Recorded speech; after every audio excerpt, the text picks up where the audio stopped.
County magistrate ने बेहोश होकर सिर हिलाया और यह देखकर कि हेलन किंग का आधा चेहरा सूज गया था, उसने उसे हैरानी से देखा। हेलन किंग ने रेहाना को जहरीले ढंग से देखा। नीच औरत। रेहाना ने अपने होंठ घुमाए। यंग मास्टर हेलन, मैंने सुना है कि आप मुझे ढूंढ रहे थे। अदालत के बाहर रेलिंग के पीछे कई आम लोग उत्साह देख रहे थे। सभी हेलन किंग के बारे में इशारा कर रहे थे और फुसफुसा रहे थे। पास में खड़े दरवाजे भगवान जैसे परिवार के नौकरों के एक समूह के साथ लोगों ने जोर से चर्चा करने की हिम्मत नहीं की और केवल आपस में फुसफुसाए। यह हेलन किंग मेंगलियांग शहर में काफी सेलिब्रिटी थी, जिसे सड़कों पर कई लोग जानते थे। वादी के बगल में खड़ी एक महिला को देखकर और यह जानकर कि हेलन किंग एक स्वच्छंद था, कई लोगों ने अनुमान लगाया कि यह मामला रोमांस और आनंद से संबंधित था। इससे सभी और भी उत्साहित हो गए। काव्या यून और उसके साथियों ने भी अपनी बाहें जोड़ी और नाटक को सामने आते देखा। रोशिनी ने मुट्ठी भर भुनी हुई मूंगफली निकाली, उन्हें एक एक करके अपने मुंह में फेंक दिया। इस समय हेलन किंग ने रेहाना की ओर शातिर दृष्टि से देखा और कहा, जल्दी से मेरे लिए गु को हटा दो, नहीं तो मैं। रेहाना ने भौहें उठाईं। नहीं तो क्या, मुझे मार डालो? मारना कोई विकल्प नहीं था। हेलन किंग ने कहा, मैं तुम्हें ऐसा करूंगा कि तुम मर गए होते। रेहाना ने तिरस्कारपूर्वक सूंघा और धीरे से अपनी आस्तीन से एक खंजर निकाला। इसने सभी को चौंका दिया और अदालत के प्रमुख काउंटी मजिस्ट्रेट ने अपने गैवेल पर जोर से प्रहार किया। साहसी। अदालत में आप हथियार लहराने की हिम्मत करते हैं? कोई, उसका खंजर जब्त करो। कई यमन धावक आगे बढ़ने वाले थे, लेकिन रेहाना ने अचानक खंजर खींचा और उसे अपने गले पर दबा लिया। ब्लेड उसकी पतली गर्दन को छू रहा था। किसी भी करीब मत आओ। यमन धावक अपनी पटरियों में रुक गए और काउंटी मजिस्ट्रेट की ओर देखा। इस काउंटी मजिस्ट्रेट का उपनाम चहल था। वह लगभग 40 वर्ष का था, दो अनियंत्रित भौहें, चालाकी से चमक रही लोमड़ी जैसी आंखों की एक जोड़ी और उसकी नाक के नीचे 2 विरल मूंछें थीं। मैजिस्ट्रेट चहल रेहाना के व्यवहार से हैरान थे। आप वादी भी नहीं हैं, आप सिर्फ एक गवाह हैं। आप ऐसा क्यों कर रहे हैं? चाकू नीचे रखो। टेरिन, मुझे बुरा मत मानना, कृपया जारी रखें, रेहाना ने हेलन किंग पर नजर डालते हुए कहा। यंग मास्टर हेलन, मुझे आशा है कि आज अदालत में आपका हर शब्द सच होगा। अगर आधा भी झूठ है तो हम में से किसी को भी जीना नहीं चाहिए। मेरा मतलब है कि मैं क्या कहता हूं। आप। हेलन किंग का चेहरा लोहे का नीला हो गया, इतना गुस्से में कि उसके चेहरे की मांसपेशियां थोड़ी हिल गईं। मजिस्ट्रेट ने फिर से अपना गेवेल मारा और अपना सवाल दोहराया। नीचे हॉल में कौन घुटने टेकता है और आरोप क्या है?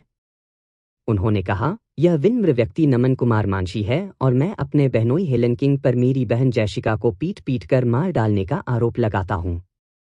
इस बयान से देखने वाली भीड़ में हड़कंप मच गया। बाप रे! यह सब के बाद रोमांस की बात नहीं थी, बल्कि एक हत्या का मामला था। सभी ने जैशिका के बारे में चर्चा शुरू कर दी। वास्तव में वह बहुत कम उम्र में मर गई थी और उस समय कई लोगों को उसके लिए खेद महसूस हुआ था, लेकिन किसी ने भी उम्मीद नहीं की थी कि उसे पीट पीट कर मार डाला गया था। यह हेलन किंग इतना शातिर कैसे हो सकता है कि अपनी ही पत्नी को पीट पीट कर मार डाले? क्या यह झूठा आरोप हो सकता है? नमन कुमार मांझी ने लिखित शिकायत को दोनों हाथों से पकड़ा और एक जमानतदार ने इसे ले लिया और मजिस्ट्रेट के सामने पेश किया।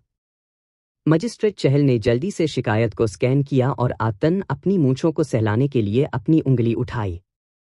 प्रक्रिया के अनुसार उसे कुछ प्रश्न पूछने चाहिए, इसलिए उसने शिकायत दर्ज कराई और नियमित रूप से पूछा। हेलन किंग, क्या आप अपना अपराध कबूल करते हैं? मैं। हेलन किंग इससे इनकार करने ही वाला था कि उसने रेहाना को अपनी आंख के कोने से घूरते हुए देखा, उसके खंजर को और भी कसकर पकड़ लिया। हेलन किंग, मैं अपना अपराध कबूल करता हूं। मजिस्ट्रेट चहल, वह पूरी तरह से अवाक रह गया। बस ऐसे ही उसने कबूल किया। आमतौर पर मामलों की कोशिश करते समय, भले ही प्रतिवादी दोषी था या नहीं, वे हमेशा बहस करते थे और बहाने बनाते थे। कभी किसी ने इतनी आसानी से कबूल नहीं किया था। शिकायत पढ़ने के बाद मजिस्ट्रेट चहल ने मूल रूप से काफी सहज महसूस किया था। शिकायत में कोई सबूत नहीं था और 1 साल से अधिक समय से मृत व्यक्ति के साथ अब जांच के लिए शव को निकालना मुश्किल होगा। यहां तक कि अगर हेलन किंग ने वास्तव में किसी को मार डाला था, जब तक कि वह खुद को कबूल नहीं करता, कोई भी उसके साथ कुछ नहीं कर सकता था। लेकिन वह गया था और सीधे कबूल कर लिया था। यह पूर्वज क्या सोच रहे थे? सिर्फ इसलिए कि आपके दादाजी एक मंत्री थे, क्या आपने वास्तव में सोचा था कि आप पूरी तरह से अराजक और निडर हो सकते हैं? जब पेशकश करने के लिए एक कदम भी नीचे नहीं था तो वह पक्षपात कैसे दिखाएगा?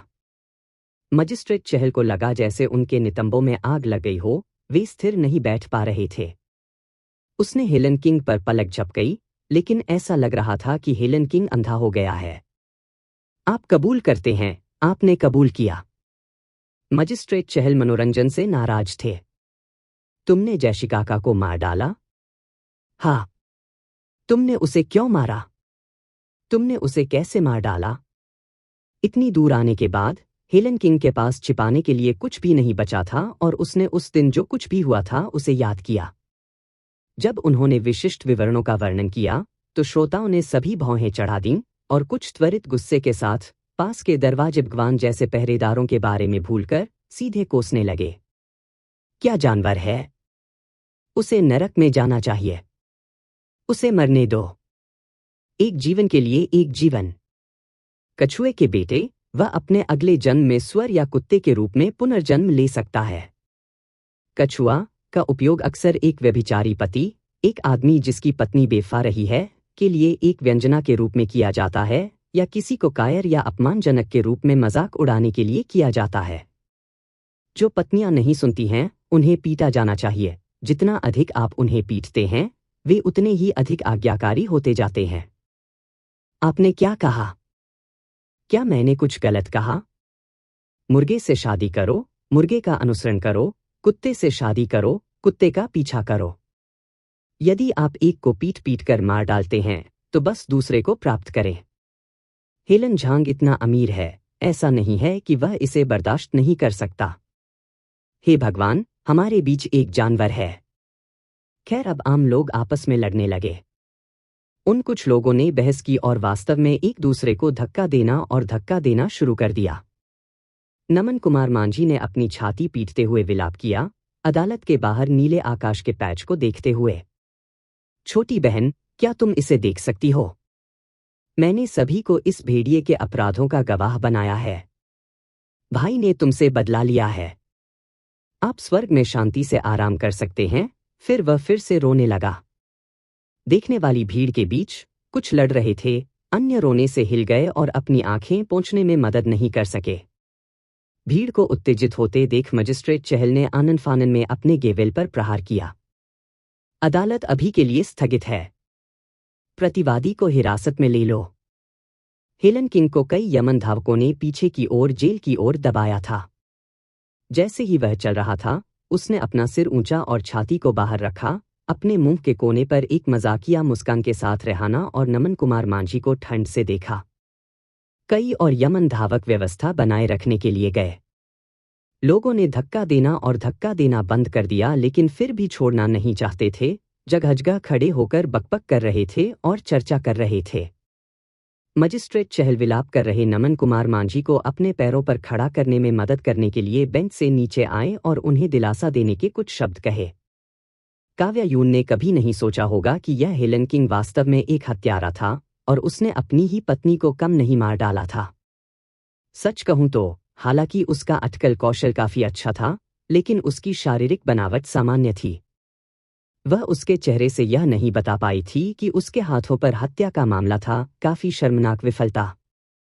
इससे साबित हो गया कि मिंगलियांग शहर में आने के बाद से कुछ भी सुचारू रूप से नहीं चला था। रोशिनी ने गुस्से में अपनी मूंगफली को कुचल दिया और कहा, यह हेलन किंग वास्तव में सुअर या कुत्ते से भी बदतर है। सीली ने पूछा, मानव कानूनों के अनुसार हेलन किंग को कैसे सजा सुनाई जानी चाहिए? मकर सिंह ने कहा, गला दबाकर मौत उचित होगी। यदि मजिस्ट्रेट पक्षपात दिखाने का इरादा रखता है तो वह अपनी जान बख्श सकता है, लेकिन आर्य सुमेधा ने मुस्कुराते हुए अपना सिर हिलाया, अपनी तर्जनी से उनकी ओर इशारा किया। भोला। सीली, आपका क्या मतलब है? आर्य सुमेधा ने कहा, मेरी राय में इस हेलन किंग को अंततः बिना किसी आरोप के रिहा कर दिया जाएगा। यह किस तरह का मजाक है? दिन के उजाले में उसने खुद को कबूल किया। यहां तक कि अगर मजिस्ट्रेट पक्षपात दिखाना चाहता है तो इसे हल करने का कोई तरीका नहीं है। टस्क, आप कानून को समझते हैं, लेकिन आप आधिकारिकता को नहीं समझते हैं। शर्त लगाना चाहते हैं, छोटी बिल्ली? यदि आप हार जाते हैं तो आपको हम सभी को छूने के लिए अपने कान बाहर निकालने होंगे। सीली मना करने ही वाला था कि काव्यायु ने अचानक उसे अपने पीछे खींच लिया, एक सुरक्षात्मक रुख अपनाया। हम वह शर्त लाएंगे। सीली, विकृत लोगों का एक गुच्छा।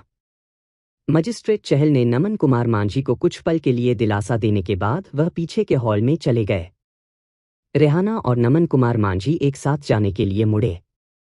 रेहाना को रोकने के लिए 2 यमन धावक आए। उन्होंने कहा, लेडी रेहाना, आप पर किसी को जहर देने का संदेह है। आप नहीं जा सकते। क्या ऐसा है? रेहाना ने उसके साथ खेलने के लिए फिर से अपना खंजर निकाला, कहा, अंदर जाओ और उसे बताओ कि मैं शारीरिक रूप से कमजोर हूं और जेल की कठिनाइयों को सहन नहीं कर सकता। अगर मैं गलती से इस यमन में मर जाऊं तो किसी को इसका पछतावा होगा। उसे ठीक यही बताओ, आगे बढ़ो। रोशिनी काव्यायुं के करीब चली गई और फुसफुसाई, इस रेहाना में काफी साहस है।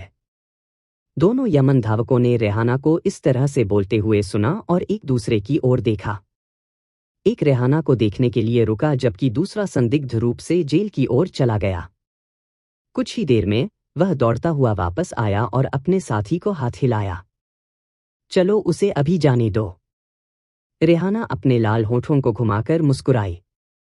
काव्यायुं के समूह के पास से गुजरते समय रेहाना अचानक रुक गई, एक तरफ मुड़ गई और मुस्कुराते हुए काव्यायुं के पास चली गई, शालीनता से रुखाई थी। काव्यायुं शांत रही, उसकी टकटकी जानबूझकर या अनजाने में रेहाना की पतली गर्दन पर घूम रही थी, लेकिन उसने कोई लाल धागा नहीं देखा, यह पाउडर से ढका हुआ होगा। रेहाना मुस्कुराई। मैं उल्लेख करना भूल गया, मुझे अमर महिला को धन्यवाद देना चाहिए। काव्यायुं ने अपने हाथों को अपनी पीठ के पीछे पकड़ लिया और एक भौं को थोड़ा ऊपर उठाया। ओह! क्या धन्यवाद? सौभाग्य से आपने साझा भाग्यगु की खोज की और उसे उजागर किया। अन्यथा उस मनहूस को साझा भाग्य के अस्तित्व में विश्वास दिलाने के लिए गु को मेरी ओर से काफी अनुनय की आवश्यकता होती। काव्यायुं ने एक उदास मुस्कान के साथ अपना सिर हिलाया। उन्होंने इस पूरे नाटक को सामने आते देखा था, कभी कल्पना नहीं की थी कि वे भी नाटक के खिलाड़ी थे। मजिस्ट्रेट चहल के सरकारी वस्त्र बदलने के बाद वह बिना रुके जेल की ओर बढ़ गया। हेलन किंग को देखकर वह फूट फूट कर मुस्कुराया और कहा, प्रिय भतीजे, इतनी बड़ी घटना हुई है, फिर भी आपने मुझे अग्रिम सूचना नहीं दी। यह मुझे बहुत कठिन स्थिति में डाल देता है। हेलन किंग ने लापरवाही से कहा, यह एक लंबी कहानी है। पहले मुझे बाहर जाने दो, यह जगह मौत से बदबू आ रही है। बहुत अच्छा, बहुत अच्छा। मैंने पहले ही एक भोज तैयार कर लिया है। जाओ पहले अपने कपड़े बदलो। यह मजिस्ट्रेट चहल हेलन किंग के पिता की उम्र के लगभग समान था, फिर भी उसने हेलन किंग के प्रति आज्ञाकारी व्यवहार किया। हेलन किंग इसका आदी था और आराम से उसकी चापलूसी का आनंद लेता था। एक हत्या के संदिग्ध के रूप में हेलन किंग इस प्रकार जेल से बाहर निकल गया। जब वह कपड़े बदलता था तो कई खूबसूरत नौकराइयों ने उसकी देखभाल की, फिर वह बैठ गया और मजिस्ट्रेट चहल को शुरू से अंत तक पूरी कहानी बताने से पहले अपनी नसों को शांत करने के लिए कई कप गर्म शराब पी ली। मजिस्ट्रेट चहल ने हैरानी से सुना, साझा भाग्यगु, अमर महिलाएं, भूतिया आत्माएं, इस शैतान का एक दिन का अनुभव अन्य लोगों के पूरे जीवनकाल की तुलना में अधिक रोमांचक कैसे हो सकता है? एक पल सोचने के बाद मजिस्ट्रेट चहल ने कहा, जिन अलौकिक बातों का आपने उल्लेख किया है, उनके बारे में एकमात्र नश्वर व्यक्ति के रूप में मैं उन्हें नियंत्रित नहीं कर सकता। अभी के लिए मैं पहले आपको हत्या के आरोपों से मुक्त करने का एक तरीका ढूंढता हूं। अच्छी बात है। मैं आपको तब प्रयास करने के लिए परेशान करूंगा। वाह! हमारा रिश्ता क्या है? इस तरह के विनम्र शब्द बोलने से यह दूर लगता है। मैं इस मामले के बारे में दादाजी को एक पत्र लिखूंगा। यह सुनकर मजिस्ट्रेट चहल इतने मोटे तौर पर मुस्कुराए कि उनकी मूंछें लगभग उल्टी हो गईं। आह, बहुत अच्छा, बहुत अच्छा। पहले मुझे बताओ कि यह नमन कुमार मांझी किस तरह का व्यक्ति है। उसे बस एक गिरे हुए परिवार। फिर उन्होंने कुछ शब्दों में चेन परिवार की स्थिति का संक्षेप में वर्णन किया। जब जैशिका वयस्क हुई तो चेन परिवार पहले ही मना कर चुका था, जबकि हेलन परिवार अपने चरम पर था। हेलन किंग और उसके माता पिता सभी चेन परिवार को हे दृष्टि से देखते थे और सगाई तोड़ना चाहते थे। क्योंकि जैशिका की प्रतिभा के लिए काफी प्रतिष्ठा थी, हेलन शेंग को उम्मीद थी कि वह कई होनहार बच्चों और पोते पोतियों की परवरिश कर सकती है, इसलिए उन्होंने शादी जारी रखने का फैसला किया। हेलन किंग ने इस बारे में हंगामा भी किया था। हेलन शेंग, यह जानते हुए कि वह किस तरह का व्यक्ति था, उसने एक पुराने नौकर को गुप्त रूप से देखने के लिए जुजे शहर भेजा। नौकर लौटा और बताया कि चेन परिवार की छठी बेटी आश्चर्यजनक सुंदरता के साथ पैदा हुई थी, जिसने अंततः हेलन किंग को संतुष्ट किया। हेलन किंग के विचार में प्रतिभा केवल सोने पर सुहागा थी, जन्म सबसे महत्वपूर्ण था। स्वाभाविक रूप से महिलाओं के लिए सबसे महत्वपूर्ण चीजें बिस्तर में अच्छी दिखने वाली और अच्छी थी। यह सुनकर मजिस्ट्रेट चहल के चेहरे पर कुछ शर्मिंदगी नजर आई। वह एक साधारण परिवार से आते थे और पढ़ाई के माध्यम से अधिकारी बन गए थे। उनके गृहनगर के सभी बुजुर्ग उनसे ईर्ष्या करते थे, लेकिन वे कैसे जान सकते थे कि उनकी उम्र में उन्हें अभी भी इस अच्छी तरह से पैदा हुए युवा गुरु की चापलूसी करनी थी।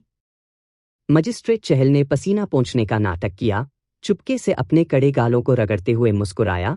हाँ हाँ, यह सही है। फिर नमन कुमार मांझी और रेहाना ने जैशिका की कब्र पर श्रद्धांजलि देने के लिए प्रसाद और कागजी पैसे खरीदे। इसके बाद दोनों ने जैशिका की कब्र को हिलाने पर चर्चा की, अन्यथा जब हेलन किंग की बाद में मृत्यु हो गई तो जैशिका को अभी भी उसी कब्रिस्तान को उस जानवर के साथ साझा करना होगा जिसने उसे पीट पीट कर मार डाला था, यहाँ तक कि एक भूत के रूप में भी वह घृणा करेगी।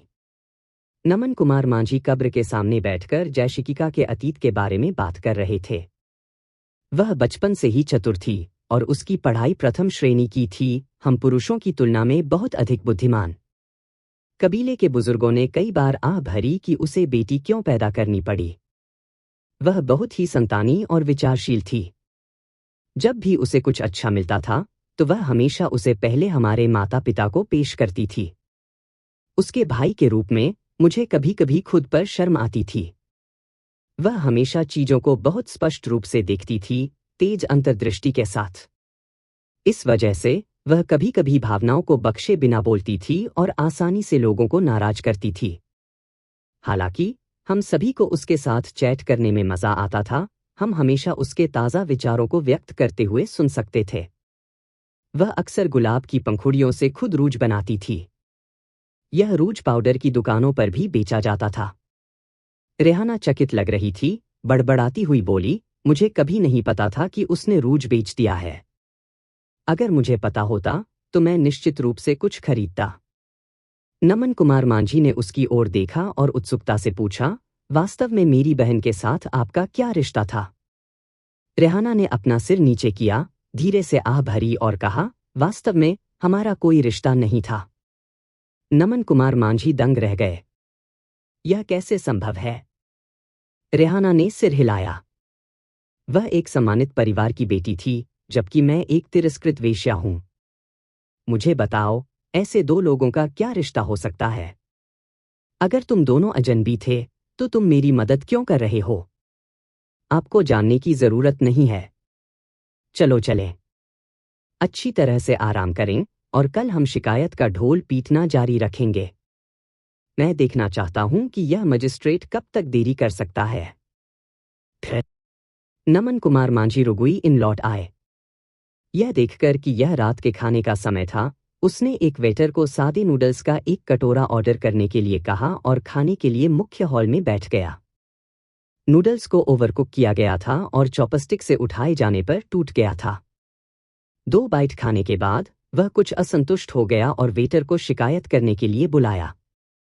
वेटर ने मुस्कुराते हुए कहा, चूंकि नूडल्स पहले से ही पके हुए और खाने योग्य हैं, इसलिए उन्हें वापस नहीं किया जा सकता है। यदि ग्राहक उन्हें पसंद नहीं करता है, तो आप एक और कटोरा ऑर्डर कर सकते हैं। मैं गारंटी देता हूं कि इस बार मैं रसोई को कम गर्मी का उपयोग करने का निर्देश दूंगा। एक और कटोरा ऑर्डर करने का मतलब फिर से पैसा खर्च करना था।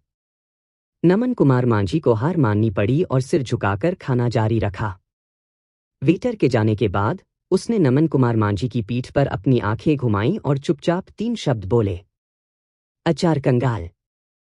जब नमन कुमार मांझी सादे नूडल्स के कटोरे के आधे रास्ते में थे, तो कोई उनके सामने बैठ गया। मुख्य हॉल में स्पष्ट रूप से खाली टेबल थे, फिर भी इस व्यक्ति ने अपनी में साझा करने पर जोर दिया। नमन कुमार मांझी को बुरा लगा, लेकिन घर से दूर होने के कारण वह किसी से विवाद शुरू नहीं करना चाहते थे, इसलिए उन्होंने इसे सहन किया और सिर झुकाकर खाना जारी रखा। हालांकि उस व्यक्ति ने अपना नाम पुकारा, नमन कुमार मांझी। नमन कुमार मांझी ने रुका, ऊपर देखा और देखा कि एक काले रंग का आदमी उसके सामने बैठा है। उसने उसे नहीं पहचाना।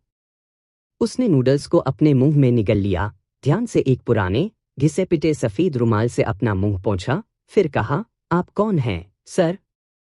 आप मुझे कैसे जानते हैं? मैं कौन हूं, इससे कोई फर्क नहीं पड़ता। मेरे साथ आओ। अंधेरा, हट्टा-कट्टा आदमी उसे मेंगलियांग शहर के सबसे अच्छे रेस्तरां में ले गया। उन्होंने एक निजी कमरे में प्रवेश किया और भोजन और शराब से भरी एक मेज का आदेश दिया। व्यंजन परोसने और वेटर के जाने के बाद ध्यान से निजी कमरे का दरवाजा बंद कर दिया। नमन कुमार मांझी ने मांस और मछली से भरी मेज को देखा और निगल लिया।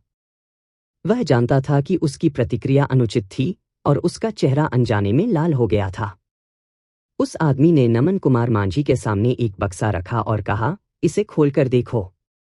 नमन कुमार मांझी ने उत्सुकता से बॉक्स खोला। भीतर से निकलने वाली सुनहरी रोशनी ने तुरंत उसे भेंगापन कर दिया। अंदर बड़े करीने से सजाए गए सोने की सिल्लियां थीं जो पूरे बॉक्स को भर रही थी। नमन कुमार मांझी ने चमचमाते हुए बॉक्स को एकटक देखा, महसूस किया कि उसका मुंह सूख गया है। यह बहुत लंबा हो गया था, बहुत लंबा, क्योंकि उसने इतना पैसा देखा था। फिर अगली सुबह रेहाना नमन कुमार मांझी से मिलने के लिए रुगुई इन आई।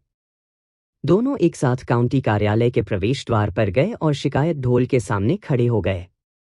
कल की घटनाएं जंगल की आग की तरह फैल गई थीं। कई नागरिक यह जानने के लिए उत्सुक थे कि आगे क्या हुआ, पहले से ही शिकायत के ड्रम पर जल्दी पहुंच गए थे। नमन कुमार मांझी के इसे पीटने का इंतजार कर रहे थे ताकि वे मुकदमे को देखने के लिए दोस्तों को बुला सकें। नमन कुमार मांझी ढोल के सामने खड़े थे, अभिनय करने में झिझक रहे थे। यह देखकर रेहाना ने सहजन को उतारकर उसके हाथ में रख दिया।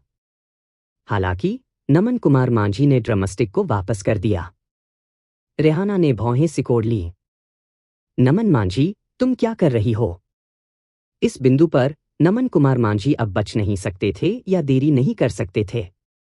उन्होंने खुद को मजबूत किया और कहा, रेहाना, आज मैं अपनी शिकायत वापस लेने आया था। रेहाना दंग रह गई। तुम्हारा क्या मतलब है? मेरा मतलब है कि मैं अब मामले को आगे नहीं बढ़ा रहा हूं। आप? रेहाना के चेहरे पर अंधेरा छा गया।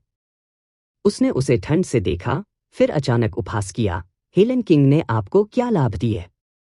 उसकी निगाहें किसी गंदी चीज को देखने जैसी थीं। नमन कुमार मांझी इसे सहन नहीं कर सके और उसकी घूरने से बचते हुए अपनी आंखें नीची कर लीं। उसने केवल इतना कहा, मत पूछो। फिर वह काउंटी कार्यालय की ओर चलने लगा। वहीं रुको, नमन कुमार मांझी, रेहाना ने जोर से उसे पुकारा, राजनंदनी स्वर्ग से देख रही है। नमन कुमार मांझी का चेहरा लाल हो गया क्योंकि उन्होंने कहा, मुझे अपनी कठिनाइयां हैं। रेहाना ने उसकी आस्तीन पकड़ ली। नमन कुमार मांझी ने उसे घृणा से झटक दिया, भौहें चढ़ाते हुए कहा, इस तरह सार्वजनिक रूप से खींचो और खींचो मत। यह किस तरह का दिखता है? रेहाना ने कहा, आपके पास ऐसी कौन सी मुश्किलें हैं जो राजनंदानी को पीट पीट कर मार डालने से ज्यादा कड़वी हैं? नमन कुमार मांझी, मुझे आपसे घृणा मत करो। तुम क्या समझे? नमन कुमार मांझी अब खुद को रोक नहीं पा रहे थे। लाल आंखों के साथ उन्होंने कहा, इन सभी वर्षों में, क्योंकि मेरा परिवार कठिन समय में गिर गया है, मैंने अनगिनत ठंडे घूरने का सामना किया है और अन्य लोगों के बचे हुए खाने को पढ़ा है। मानवीय रिश्तों की शीतलता और गर्मजोशी को वास्तव में केवल वे ही समझ सकते हैं जिन्होंने उन्हें व्यक्तिगत रूप से अनुभव किया है। किसी को भी मेरी आलोचना करने का अधिकार नहीं है।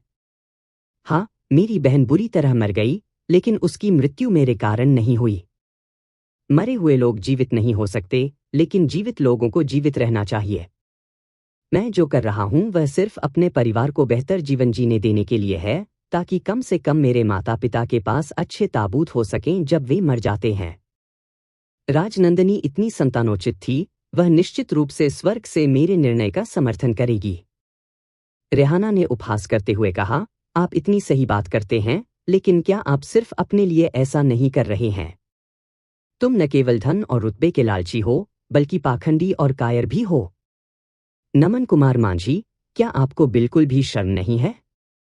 हाँ, शर्म करो। ऐसा लग रहा था कि नमन कुमार मांझी ने आखिरकार अपनी कमजोरी पकड़ ली है। उसने उसे मजाक में देखा, उसके होंठ एक अजीब मुस्कान में बदल गए। उसने कहा, आप, एक वेश्या, मुझसे शर्म के बारे में बात करते हैं? आपने इतने सारे पुरुषों की सेवा की है, आप अपने संरक्षकों के साथ शर्म की चर्चा क्यों नहीं करते? रेहाना ने अपने दांत काटे और आंसू रोकते हुए कहा, हाँ, मैं एक वेश्या हूं, लेकिन अब तुम जो कर रहे हो वह वेश्याओं से भी घृणा करेगी।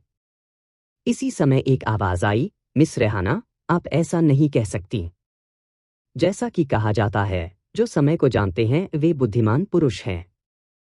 सभी ने आवाज की ओर रुख किया और देखा कि हेलन किंग काउंटी कार्यालय के प्रवेश द्वार पर खड़ा था। उसके हाथ में एक लुढ़का हुआ कागज था, विजयी रूप से मुस्कुरा रहा था। रेहाना ने उसकी ओर घृणा से देखा। हेलन किंग स्वाभाविक रूप से उससे भी नफरत करता था, लेकिन कल रात मजिस्ट्रेट चहल की सलाह के बाद वह अब खुद को रोक रहा था और उसे उकसाने की कोशिश नहीं कर रहा था। मजिस्ट्रेट चहल के सटीक शब्द थे, कोई फर्क नहीं पड़ता, पहले उसे गु को हटाने के लिए धोखा दें, फिर आप बाद में जो चाहें कर सकते हैं। सभी महिलाएं नरम दिल की होती हैं। उसे धीरे धीरे पहनें, क्षणिक संतुष्टि के लिए आवेगपूर्ण कार्य न करें। अभी के लिए इसे सहन करें। यदि आपके द्वारा बताई गई वह अमर महिला गु को हटाने में आपकी मदद कर सकती है, तो यह और भी बेहतर होगा। दोनों तरफ से दाव लगाएं, आप गलत नहीं हो सकते।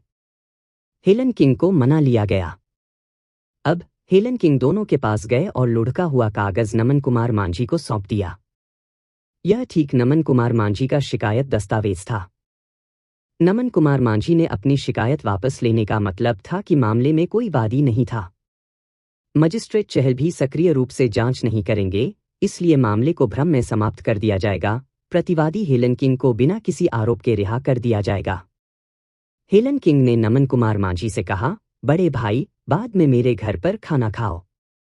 मैंने एक भोज तैयार किया है। वास्तव में मिंगलियांग शहर में आना और एक सराय में रहना, क्या आप मुझे परिवार नहीं मानते? नमन कुमार मांझी का अभी भी कुछ चेहरा बचा था। उसकी पीली विशेषताएं पूरी तरह से लाल हो गईं।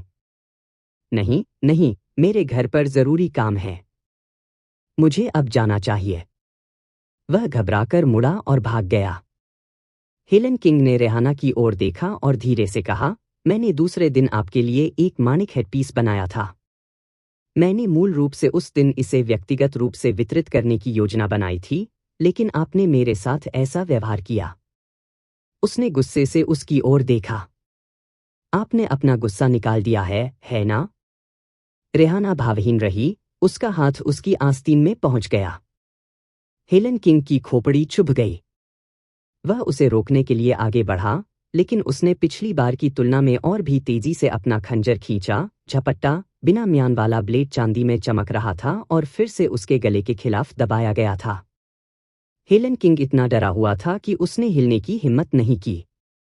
पहले उसने सोचा था कि रेहाना सिर्फ उसे कबूल करने की धमकी देने के लिए साझा भाग्यगु का उपयोग कर रही थी, वास्तव में विश्वास नहीं कर रही थी कि वह आत्महत्या कर लेगी।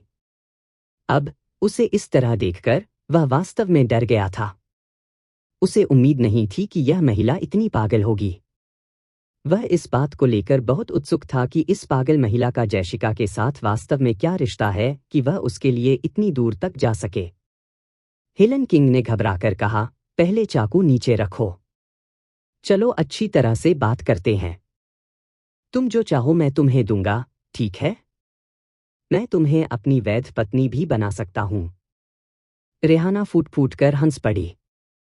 हेलन किंग, आपको नहीं लगता कि आपकी पत्नी बनना कोई अतुलनीय सम्मान होगा, है ना? हेलन किंग चुप रहा। उसने वास्तव में ऐसा सोचा था, लेकिन इस डर से कि यह रेहाना को भड़का देगा, उसने सच बोलने की हिम्मत नहीं की। उन्होंने केवल इतना कहा, मेरा मतलब यह नहीं था। रेहाना, तुम वास्तव में क्या चाहती हो? मुझे क्या चाहिए? रेहाना की आंखों में अचानक आंसू आ गए। उन्होंने कहा, चूंकि कानून मुझे न्याय नहीं दे सकता, इसलिए मुझे खुद न्याय मांगना होगा। हत्यारों को अपनी जान से कीमत चुकानी होगी। उसने अपनी आंखें बंद कर लीं और खंजर को कसकर पकड़ लिया, उसे अपनी गर्दन की ओर जोर से धकेल दिया। हेलन किंग चिल्लाया, नहीं। बजना। अपेक्षित खूनी आत्महत्या नहीं हुई। खंजर उसके हाथ से फिसल गया और जमीन पर गिर गया। एक पाइन नेट भी जमीन पर गिर गया, हालांकि यह बहुत विशिष्ट नहीं था। रेहाना ने अपनी आंखें खोलीं, उनमें भ्रम दिखाई दे रहा था। हेलन किंग ने चारों ओर देखा और तुरंत चमक उठा, जैसे कि एक बड़ी राहत प्राप्त कर रहा हो। अमर महिला। कुछ ही दूरी पर काव्यायून और उसका समूह धीरे धीरे पास आया। जैसे ही काव्यायून चली, उसने कहा, मुझे पता है कि हमारे लिए सब कुछ गलत क्यों हो रहा है। रोशनी ने पूछा, क्यों? हमें दूसरों के मामलों में हस्तक्षेप किए हुए बहुत समय हो गया है। हेलन किंग को एक उद्धारकर्ता दिखाई दिया और वह काव्यायून के पास खड़ा हो गया। रेहाना ने काव्यायून की ओर नफरत से देखा और उपहास किया, आप किसान भी अमीर परिवारों के लिए कुत्ते बनना चाहते हैं? काव्यायून नाराज नहीं थी और उसने उसकी ओर देखते हुए कहा, मेरे साथ आओ। रेहाना ने मना कर दिया, लेकिन यह उसके ऊपर नहीं था। मकर सिंह ने एक शरीर बाध्यकारी जादू किया और काव्यायून ने उसे सीधे अपने कंधे पर फहरा दिया। जब समूह विजयनगर की ओर वापस चला गया तो सभी दर्शकों ने अपना सिर घुमा लिया। सराय में पहुंचकर वे आकाशीय नंबर 1 कमरे के आंगन में लौट आए और फूलों के हॉल में प्रवेश किया। काव्यायून ने रेहाना को एक कुर्सी पर बिठाया और कहा, आपको पहले आत्महत्या न करने का वादा करना होगा, फिर हम आपके लिए जादू तोड़ देंगे। ठीक है। काव्यायून ने मकर सिंह पर नजर डाली, जिसने रेहाना के शरीर बंधन मंत्र को छोड़ दिया। एक नौकर गर्म चाय का पानी लेकर आया। रोशनी ने एक कटोरी चाय डाली और रेहाना को सौंपते हुए धीरे से कहा, यहाँ, पहले अपने शरीर को गर्म करने के लिए कुछ गर्म चाय पिए। रेहाना ने दोनों हाथों से चाय का कटोरा पकड़ रखा था, थोड़ी गर्म कटोरे की दीवार धीरे धीरे उसकी बर्फ ठंडी हथेलियों को गर्म कर रही थी। उसने अपना सिर नीचे कर लिया, आंसू एक एक करके चाय के पानी में गिर रहे थे। पहली बार मैंने उसे जुजे शहर में एक कुलीन परिवार के घर में देखा था। उस समय वह 18 साल की थी और जैशिका 17 साल की थी। 18 साल की रेहाना पहले से ही 5 साल से वेश्या बन चुकी थी। 7 साल की उम्र में, क्योंकि उसके पिता को एक अपराध का दोषी ठहराया गया था, उसे सरकार ने बेच दिया और 6 साल तक वेश्यालय में पाला। 13 साल की उम्र से शुरू होकर उसने भोलेपन से इस पेशे में प्रवेश किया, एक उम्र में अलग अलग पुरुषों के साथ व्यवहार किया जब वह अभी भी एक बच्ची थी। उन्होंने उसका अपमान किया, उसे रौंद दिया, उसे फुसलाया, उसे प्रसन्न किया, उस पर भाग्य खर्च किया और उसके लिए ईर्ष्या से लड़े। उसने हर तरह के रोमांस और हर तरह के मानव स्वभाव को देखा था। जीवन इसी तरह चलता रहा और अगर उसे इसका मूल्यांकन करना था, तो उसे लगा कि यह न तो अच्छा है और न ही बुरा। क्योंकि मिंगलियांग शहर के हेलन परिवार ने पहले ही जैशिका को एक सगाई का प्रस्ताव भेज दिया था और जैशिका की हेलन किंग से शादी पत्थर की लकीर पर टिकी हुई थी, चेन कबीले, जिसे लंबे समय से उपेक्षित किया गया था, एक बार फिर जुजे शहर के महान हलकों द्वारा मूल्यवान था। किसी ने भोज का आयोजन किया और जैशिका को शामिल होने के लिए आमंत्रित किया। रेहाना को भोज में प्रदर्शन करने के लिए आमंत्रित किया गया था क्योंकि उन्होंने कुशलता से पीपा बजाया। दावत के दौरान किसी ने आनंद के क्वार्टर की महिला होने के लिए उसका तिरस्कार किया और बिना छुपाए खुले तौर पर उसका मजाक उड़ाया। रेहाना पहले से ही दुनिया से इस तरह की नफरत की आदी थी।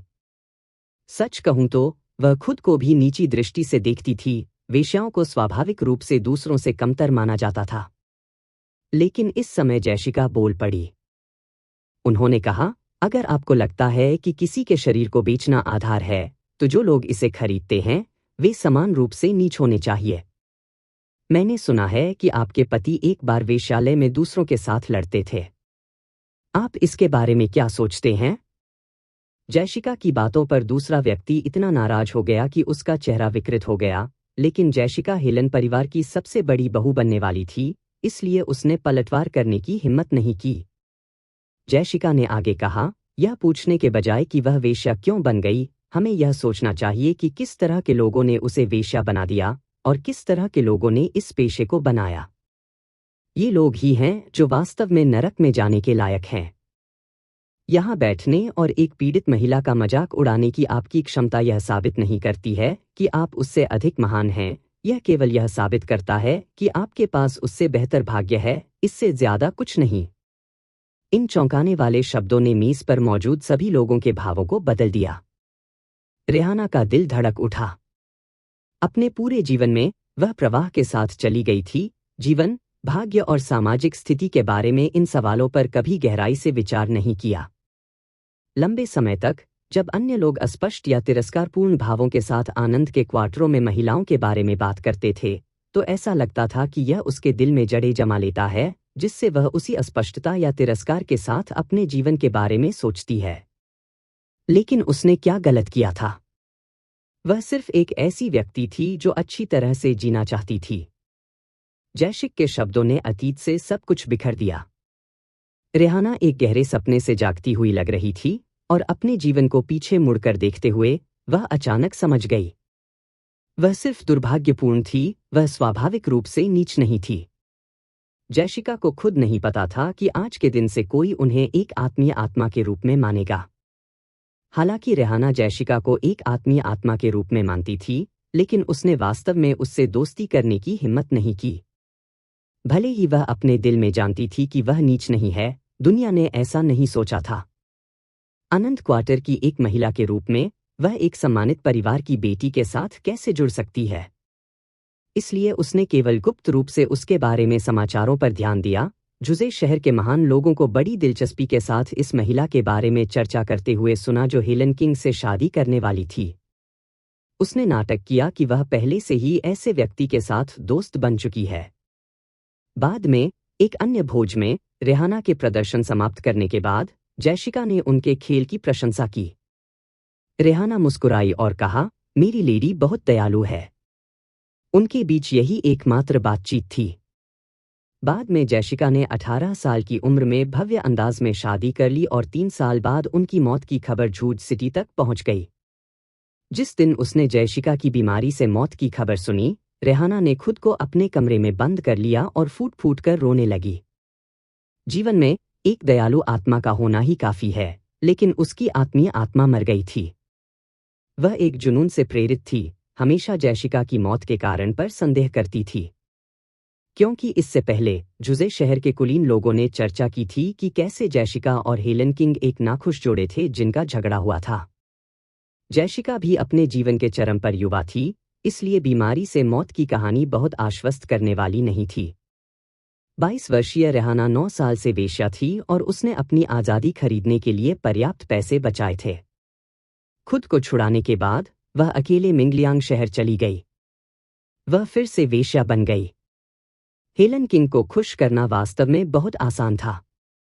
कई पुरुषों की तरह उसका सामना करना पड़ा था। जब भी इसमें उसका निचला शरीर शामिल था, तो वह सामान्य सोचने की क्षमता खो देता था। रेहाना ने उसके पास आकर उसे प्रसन्न किया, उसकी सेवा की और अंत में उसका विश्वास हासिल कर लिया। एक बार जब वह नशे में था, तो उसके आकस्मिक उकसावे के तहत उसने जैशिका की मौत के बारे में सब कुछ बताया। दुख, दर्द, सहानुभूति और भारी नफरत ने रेहाना को खींचा और फाड़ दिया, लेकिन वह जानती थी कि वह कोई संकेत नहीं दिखा सकती है। उसने अपना सिर उठाया और अपनी असामान्य अभिव्यक्ति को छिपाते हुए एक कप शराब निकाली, फिर धीरे से मुस्कुराई। उसकी आंखें आकर्षण से भरी थीं। उसने कहा, ओह, तुम वास्तव में प्रभावशाली हो। कोई आश्चर्य नहीं कि इतनी सारी महिलाएं आपके बारे में पागल हैं। हेलन किंग ने अपनी ठुड्डी पकड़ ली और हंसते हुए कहा, तो क्या? मुझे केवल तुम्हारी परवाह है। मैं अन्य महिलाओं को देखने की भी जहमत नहीं उठाता। रेहाना की पतली जेड उंगली ने उसके माथे पर थपथपाया, प्यार और नाराज दोनों लग रहा था, मीठी बात करने वाला। उसने उसे बिस्तर पर लाने में मदद की, साझा भाग्यगु को प्राप्त करने के लिए मुड़ी, उसे शराब में डाल दिया, फिर धीरे से उसे सौंप दिया, शराब का यह प्याला पी लो और हम आराम करेंगे। मुझे देखने दो कि आप कितने प्रभावशाली हैं। रोशिनी ने सुना और रोया। वर्षा ने इधर उधर टटोलकर उसे एक रुमाल थमा दिया। रेहाना अब तक शांत हो चुकी थी। जीवन और मृत्यु की बात करते हुए उसका स्वर उदासीन था। जिस क्षण से मैंने उसे साझा भाग्य को दिया, मैं पहले से ही उसके साथ मरने के लिए तैयार था। अब तक जिस कारण से मैंने इंतजार किया वह सिर्फ सच्चाई को दुनिया को बताने के लिए था। मैं चाहता था कि हर कोई उसके अपराधों को जाने। अब जब मेरा उद्देश्य पूरा हो गया है, तो इससे कोई फर्क नहीं पड़ता कि काउंटी मजिस्ट्रेट उसे कैसे जज करता है।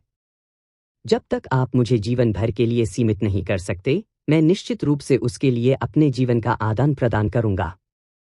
काव्यायून ने अपना सिर हिलाया और आह भरी। आर्य सुमेधा ने भावुक होकर कहा, मुझे उम्मीद नहीं थी कि तुम इतनी धर्मी महिला हो। अगर अगला जीवन है, तो मैं एक पेड़ बनना चाहता हूं, एक निर्जन कोने में अकेला बढ़ रहा हूं। इतना कहने के बाद रेहाना उठने वाली थी और दीवार के खिलाफ अपना सिर पटक रही थी, लेकिन काव्यायून ने उसे नीचे दबा दिया। रेहाना ने काव्यायून की ओर चुपचाप देखा और कहा, आखिरकार हर किसी को मरना ही होगा। मैं अपनी सजातीय आत्मा के लिए मरता हूं, मैं एक योग्य मौत मरता हूं। मैं देख सकता हूं कि आप अत्याचारियों की सहायता करने वाले लोगों में से नहीं हैं, तो क्या मैं पूछ सकता हूं, अमर महिला, आप मुझे क्यों रोकती हैं? काव्यायून ने उत्तर दिया, हर किसी को अंततः मरना होगा, लेकिन हेलन किंग के लिए अपने जीवन का व्यापार करना कुछ हद तक अयोग्य लगता है। मेरा जीवन मेरे हाथों में है। यह योग्य है या नहीं, यह स्वाभाविक रूप से मुझे तय करना चाहिए।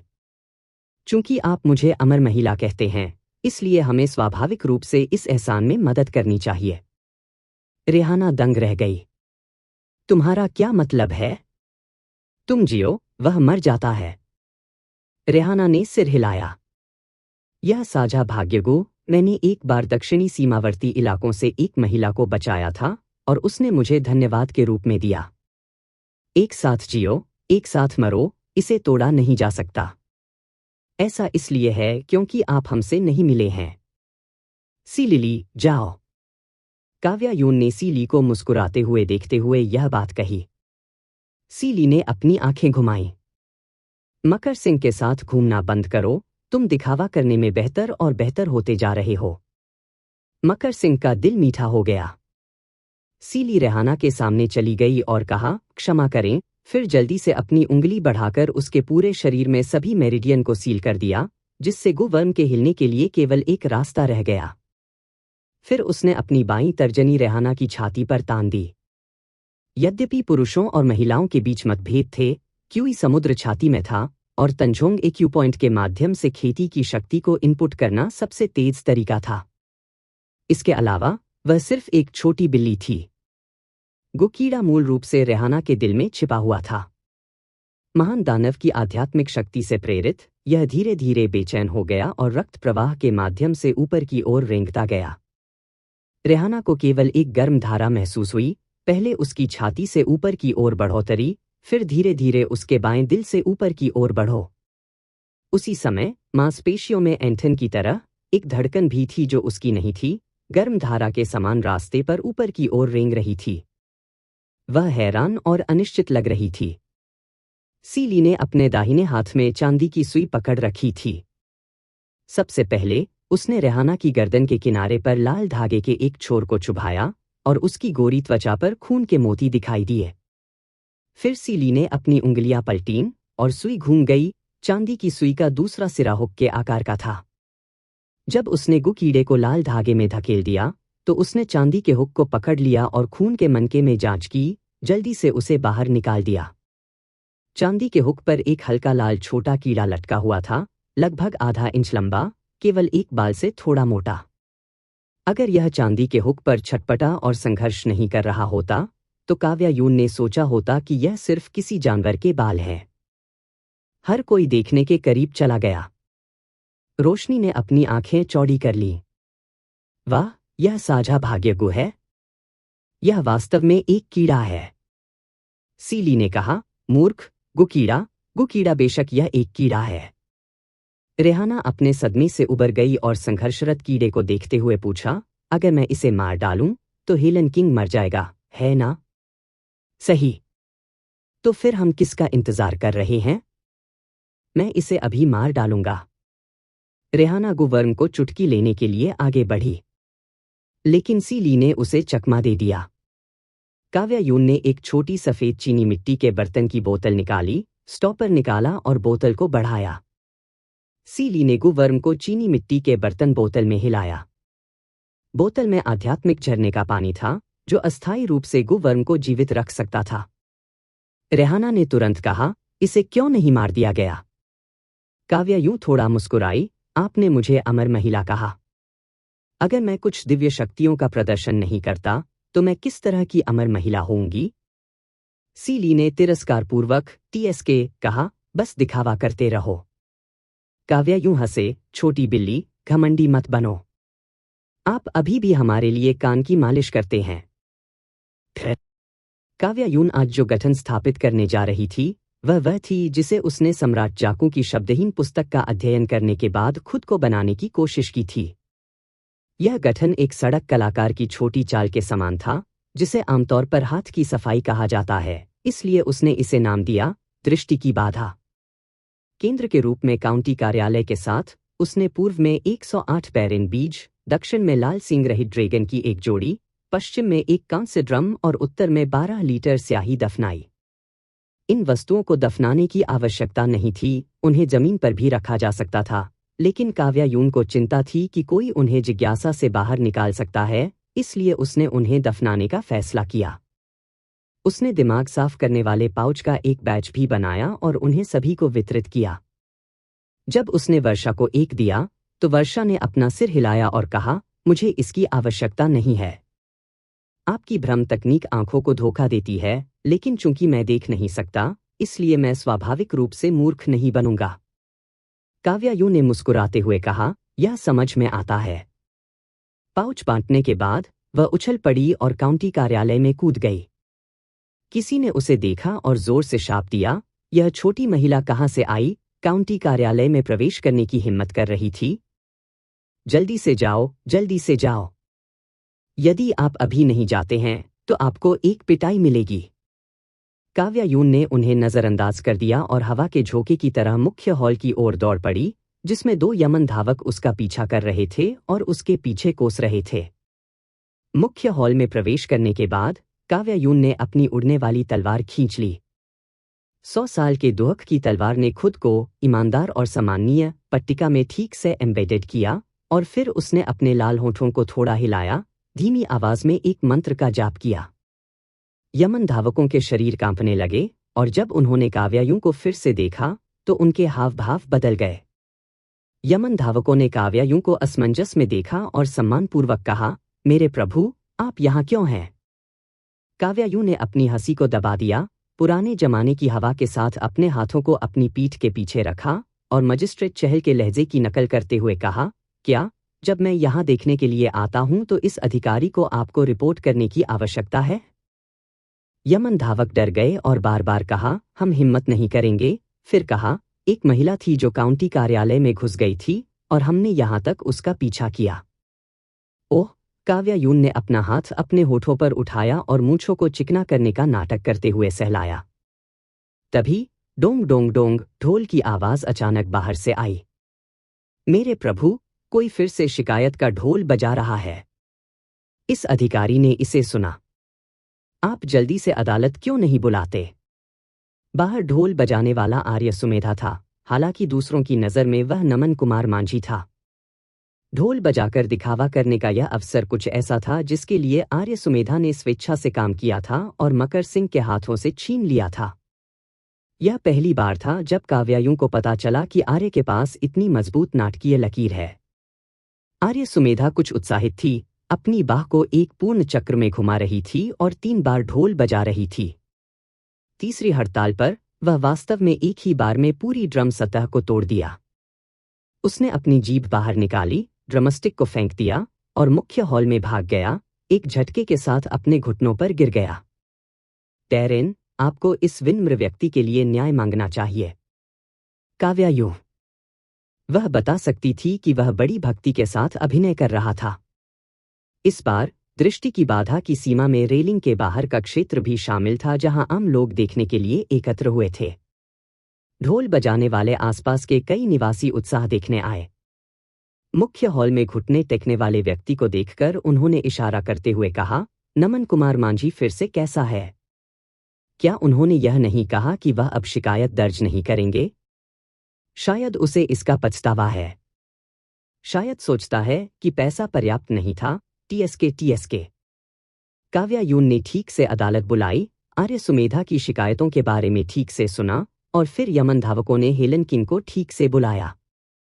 कुछ ही समय में हेलन किंग बहुत अधीर दिख रहा था, आ गया। जब उसने आकर उस व्यक्ति को जमीन पर घुटने टेकते देखा तो वह गुस्से में हंसा।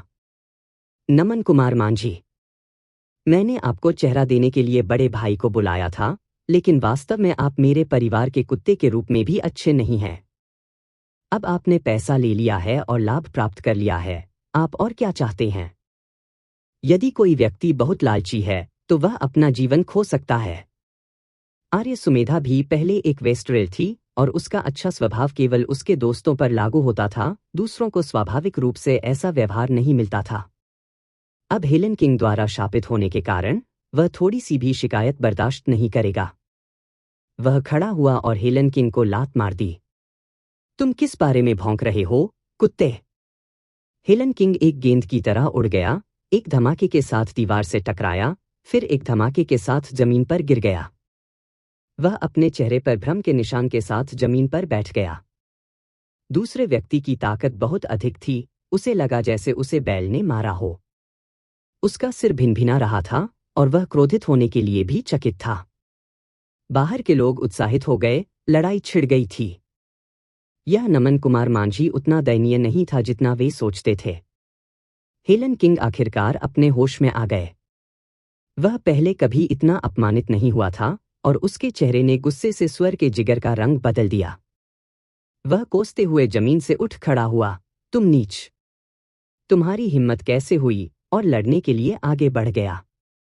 रेलिंग के बाहर हेलन किंग का पीछा करने वाले नौकरों का समूह उत्तेजित हो गया। वे हेलन किंग को लड़ने में मदद करने के लिए रेलिंग पार करना चाहते थे, लेकिन मकर सिंह चुपचाप देख रहे थे, एक एक करके छोटे तावीजों को दबाते हुए। सभी ने केवल अपनी आंखों के सामने सुनहरी रोशनी की चमक देखी और फिर वे सभी नौकर जमीन पर गिर गए, गहरी नींद में सो गए। देखने वाली भीड़ शायद ही इस पर विश्वास कर सके। कितना अजीब है! उनके मालिक को अंदर ही अंदर पीटा जा रहा है और वे ऐसे ही सो जाते हैं। उनके दिल बहुत बड़े हैं। इस कड़ाके की ठंड में क्या वे बाहर ठंड से मौत से डरते नहीं हैं? इतनी साफ सुथरी नींद, कितनी अजीब! मैंने बस अपनी आंखों के सामने तारे देखे, कितना अजीब है। मैं बाद में अपनी किडनी को पोषण देने के लिए कुछ दवा खरीदूंगा। मैंने तारे भी देखे। मैं भी। क्या यह प्रेतवाधित हो सकता है? ओह चलो चलते हैं, देखना बंद करें और घर चले जाएं। चलो थोड़ी देर और देखते हैं, बस थोड़ी देर और। काव्यायून ने यमन धावकों को हेलन किंग और आर्य सुमेधा को अलग कर दिया, गैवेल उठाया और उसे डेस्क पर खटखटाया, लड़ना बंद करो, शांत हो जाओ। वह गेवेल का ठीक से उपयोग भी नहीं करेगी। मकर सिंह ने उसे देखा और मुस्कुराते हुए अपना सिर हिलाया। कोई उचित असर नहीं।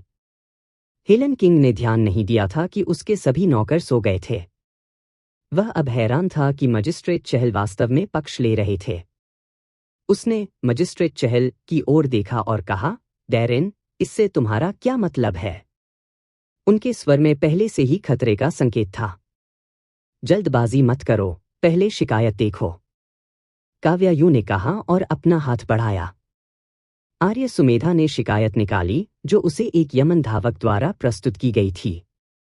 शिकायत देखकर काव्यायु लगभग अपना संयम नहीं रख सकी। इस शिकायत पर एक बहुत मोटा बिल्ली सिर खींचा गया था। उसने मन ही मन सोचा, मैंने तुमसे कहा था कि तुम लापरवाह बनो, लेकिन मैंने तुम्हें इतना लापरवाह होने के लिए नहीं कहा। उसने अपना गला साफ किया और कहा, हेलन किंग, क्या आप अपना अपराध कबूल करते हैं? हेलन किंग ने अपनी गर्दन को कड़ा कर लिया और कहा, मैं कबूल करता हूं। आह, तुमने किसी को कैसे मार डाला? इसने पिछली अदालत की सुनवाई की प्रक्रिया को दोहराया। रेलिंग के बाहर के लोगों ने हेलन किंग की बातें सुनी और फिर से कोसने लगे। इस बार उन सभी नौकरों के सोते हुए सभी ने और भी अधिक स्वतंत्र रूप से शाप दिया।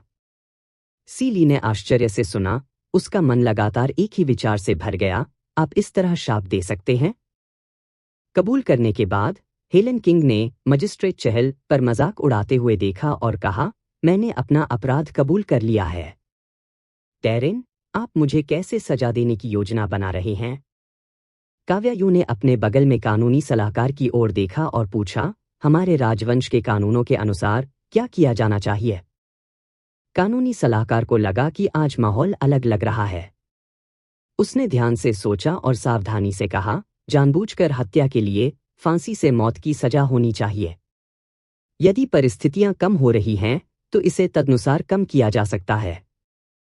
नहीं, काव्यायु ने अपना हाथ हिलाया, यह कानून खराब तरीके से लिखा गया है।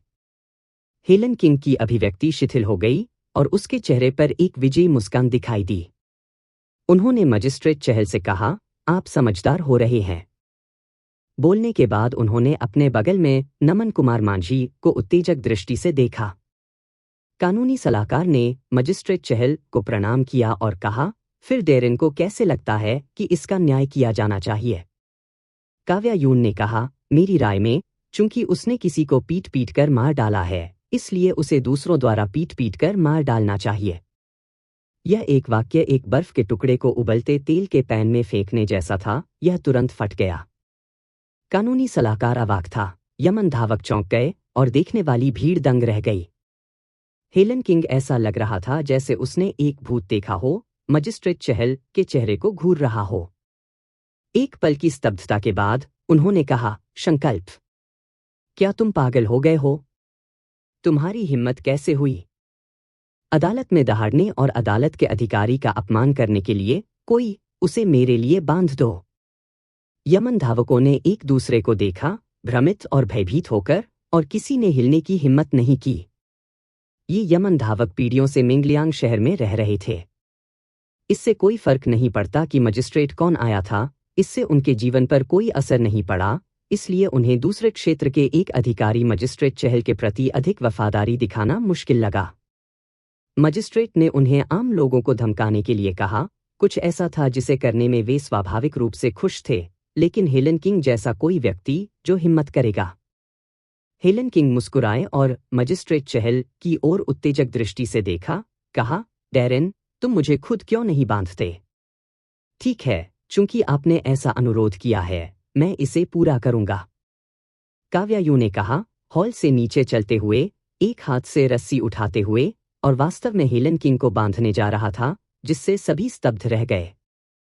आप, हेलन किंग ने संघर्ष किया, लेकिन वह नहीं जानता था कि इस संकल्प में अपने 50 के दशक में एक नागरिक अधिकारी के रूप में इतनी बड़ी ताकत क्यों थी। उसने शाप दिया, संकल्प, मैं देख रहा हूं कि अब आप अपनी आधिकारिक टोपी नहीं चाहते हैं। अगर मैं इसे नहीं चाहता तो मुझे यह नहीं चाहिए। काव्यायून ने उसे बांध दिया और यमन धावकों को चारों ओर देखा। उसे लगा कि इन यमन धावकों ने हेलन किंग को बांधने की हिम्मत भी नहीं की, इसलिए उनके निष्पादन करने की संभावना और भी कम थी। उसने बस यमन धावकों की ओर इशारा किया और कहा, तुम सब पीछे के हॉल में जाओ। यह वही था जो वे चाहते थे। यमन धावक और कानूनी सलाहकार जल्दी से ऐसे फिसल गए जैसे उनके पैरों में तेल हो। काव्यायून ने अपने हाथ अपनी पीठ के पीछे रखे, रेलिंग के पास गई, उसे खोला और देखने वाली भीड़ से कहा, आओ, आओ, आओ, सब आकर उसे मारो। यह अधिकारी वादा करता है कि आज की घटनाओं पर सामूहिक रूप से मुकदमा नहीं चलाया जाएगा। अगर कोई पूछता है तो बस इतना कहो कि मैंने आपको उसे पीटने के लिए कहा था। लोगों ने एक दूसरे की ओर देखा। इस हेलन किंग की एक भयानक प्रतिष्ठा थी और मिंगलियांग शहर में पुरुषों और महिलाओं को धमकाने के लिए इस्तेमाल किया गया था। केवल इसलिए कि उनके एक दादा थे जो एक मंत्री थे, किसी ने भी उन्हें उकसाने की हिम्मत नहीं की। अब इस बदमाश को हराने का एक वैध अवसर दिया गया। कई लोग ललचाने लगे, लेकिन वे अभी भी झिझक रहे थे, दूसरों को पहला कदम उठाते हुए देखना चाहते थे। उनमें से एक युवक था जिसकी पत्नी को एक बार हेलन किंग ने परेशान किया था और लगभग आत्महत्या कर ली थी। उन्होंने लंबे समय तक हेलन किंग के खिलाफ नाराजगी रखी थी। इस समय उसने अपना साहस जुटाया, एक पत्थर उठाया और उसे हेलन किंग पर फेंक दिया। हेलन किंग ने शाप दिया, तुम नीच, तुम्हारी हिम्मत कैसे हुई? उस आदमी ने कहा, मैं एक नीच जीवन हूं और अब यह एक नीच जीवन है जो आपको हरा रहा है। यह मेरी पत्नी को परेशान करने के लिए है, मैं तुम्हें पीट पीट कर मार डालूंगा। उसने पत्थर उठाया और हेलन किंग के सिर और चेहरे पर प्रहार किया। हेलन किंग ने कोसते हुए चकमा दिया। यह देखकर अन्य लोग भी आगे बढ़ गए। कुछ को हेलन किंग के खिलाफ द्वेष था, कुछ को बस उसके चरित्र से नफरत थी और अन्य उसकी शक्ति से ईर्ष्या करते थे।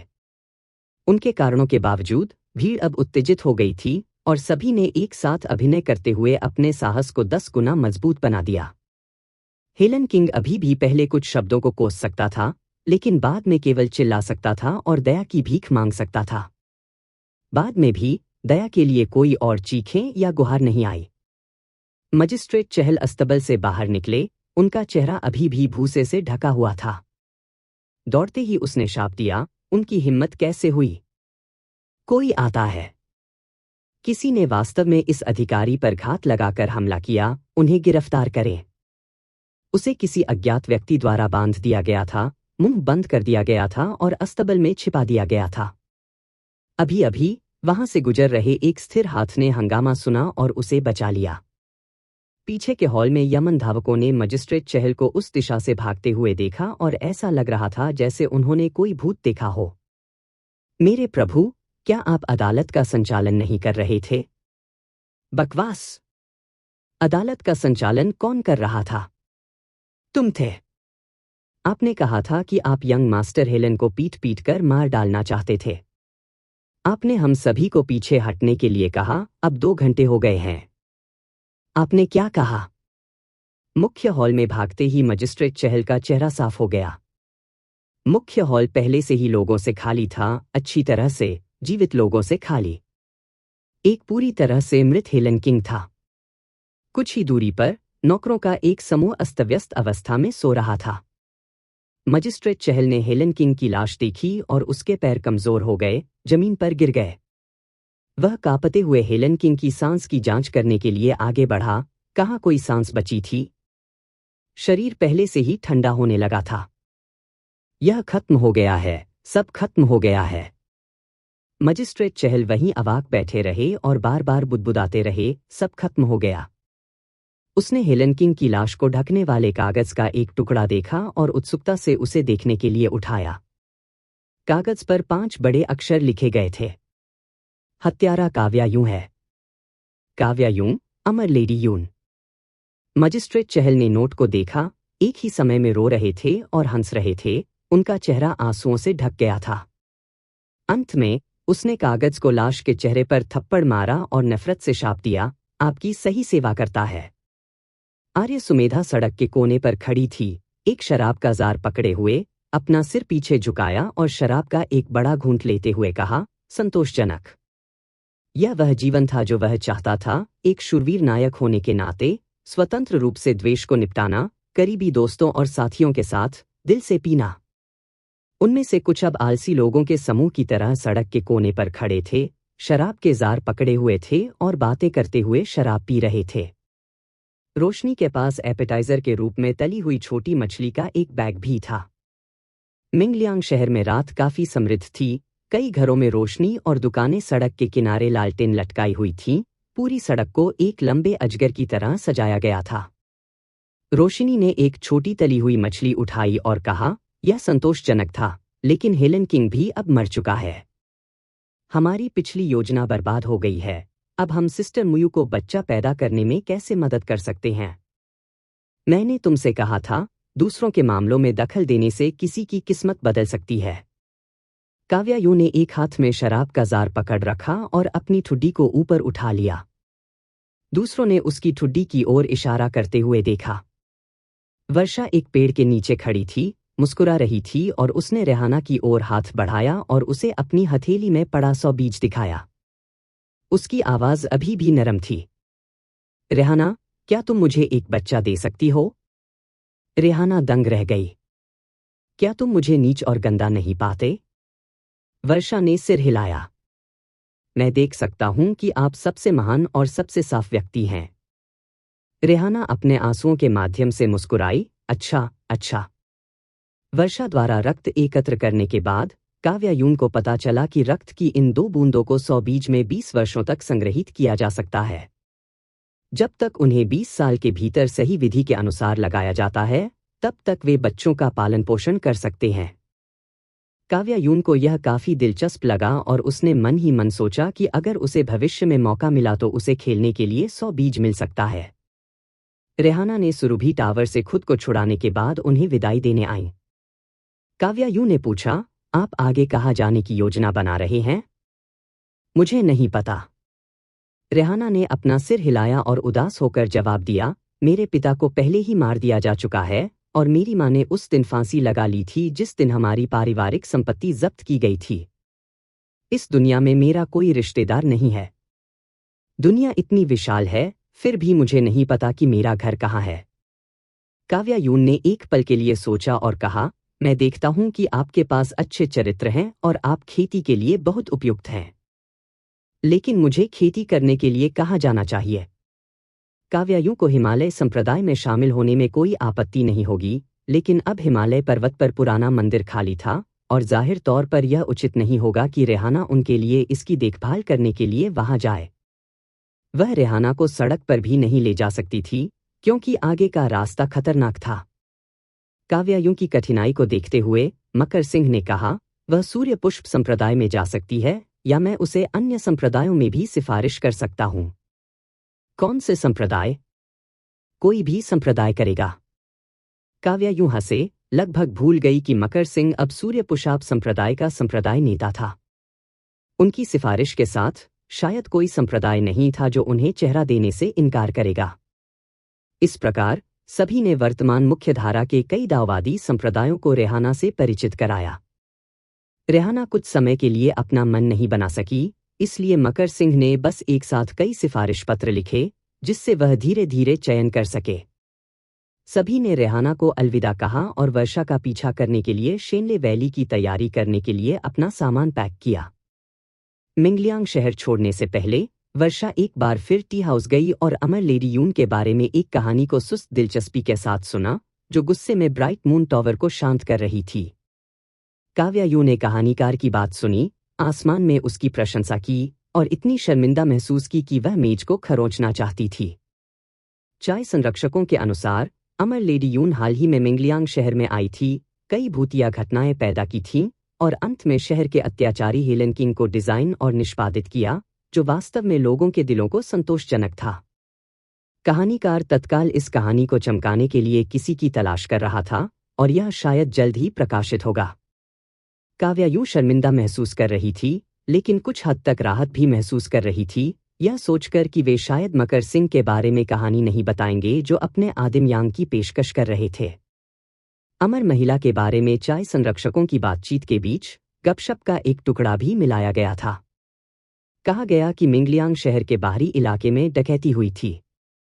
जुजे सिटी के चेन उपनाम वाले एक निश्चित व्यक्ति को डाकुओं के एक समूह ने सोने की एक पूरी छाती लूट ली थी, जिसने उसका पैर भी तोड़ दिया और उसे एक खाई में फेंक दिया।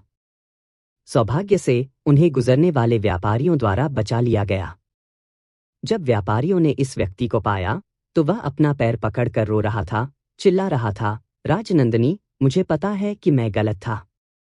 साफ आसमान वाली सुबह काव्यायून के समूह ने मिंगलियांग शहर छोड़ दिया और मेगिरी पर्वत की गहराई तक चला गया। पहाड़ों में घना कोहरा छा गया था और आसपास के पेड़ और घास ठंड से ढके हुए थे, जैसे कि खिलते हुए जेड फूलों की परतों पर परतें। हर कोई जेड के पेड़ों और जेड फूलों के माध्यम से चला गया और जल्द ही उनके बाल और भौहें ठंड की एक पतली परत से ढकी हुई थी। एक गर्म पानी के झरने से गुजरते हुए हल्के नीले पानी की सतह एक विशाल रत्न की तरह थी, जिसमें पानी के ऊपर लहराते वाष्प सपने जैसा और काल्पनिक था। यह जितना सुंदर था, वे 20 झांग से परे स्पष्ट रूप से नहीं देख सकते थे, जो वास्तव में परेशानी भरा था। ऐसे भयानक मौसम में उन्हें अभी भी रास्ते में 3 विवादों का सामना करना पड़ा, जिससे पता चलता है कि मैगिरी पर्वत वास्तव में काफी अस्थिर था।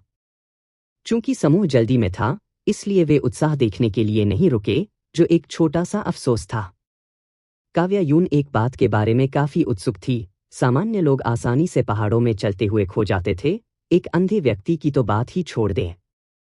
वर्षा पहले मैगिरी पर्वत से अकेले कैसे बाहर निकलने में कामयाब रही थी, इसलिए रास्ते में उसने वर्षा की हर हरकत पर पूरा ध्यान दिया। उसने देखा कि जब छोटी लड़की को अनिश्चित रास्तों का सामना करना पड़ता है, तो वह अपनी कमर से पैनपाइप खोल देती है और एक धुन बजाती है। काव्या यून ने महसूस किया कि यह कार्रवाई केवल मनोबल बढ़ाने के लिए नहीं थी। रोशिनी ने कहा, सिस्टर मुयू इतनी विचारशील हैं, समझती हैं कि हम समय समय पर चलने और हमारे लिए संगीत बजाने से थक जाते हैं।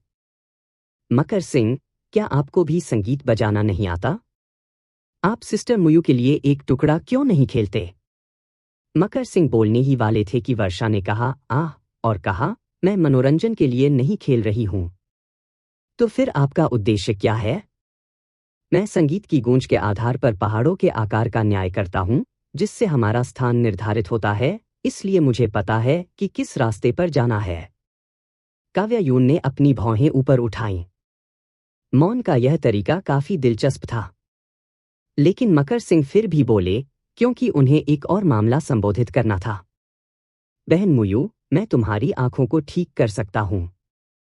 वर्षा एक पल के लिए स्तब्ध रह गई, फिर सिर हिलाते हुए बोली, धन्यवाद, लेकिन यह आवश्यक नहीं है। यदि आप मुझे अभी ठीक कर देते हैं, जब मैं वापस जाऊंगा, तो मां को मुझे फिर से अंधा करने के लिए जहरीले धुएं का उपयोग करना होगा। यह बहुत परेशानी भरा होगा। यह सुनकर सभी का दिल बैठ गया। इस प्रकार दिन के अधिकांश समय घने कोहरे में चलने के बाद वे अंततः इससे बाहर निकले। आकाश साफ हो गया और पहाड़ों में वनस्पति एक बार फिर हरे रंग में लिपटी हुई। इसके अलावा काव्या यून को भी लगा कि पहाड़ की हवा गर्म हो रही है। वर्षा सभी को एक पहाड़ी घाटी में ले गई। हवा तेजी से गर्म होती गई और काव्या यून ने चट्टान की दीवारों से लटके बैंगनी जंगली फूलों के कई समूहों को देखा। काव्या यून बता सकती थी कि जिस स्थान से वे चल रहे थे, वह भूल भुलैया संरचनाओं से भरा था, लेकिन वर्षा के नेतृत्व में स्वाभाविक रूप से कोई भी सरणियों को ट्रिगर नहीं करेगा। अंत में वर्षा लताओं से ढके एक बड़े पेड़ के सामने रुक गई। प्रत्येक बेल कलाई के समान मोटी थी, जिसकी सतह पर काई थी। बेलें मुड़ गईं और कुंडलित हो गईं, जैसे हर किसी की आंखों के सामने हरे झरने लटक रहे हों। वर्षा ने अपने पैनपाइप को खोल दिया और एक हंसमुख धुन बजाई। जैसे ही वह खेलती थी, बड़ा पेड़ चरमराने लगा और बेलें जीवित प्राणियों की तरह हिलने लगीं।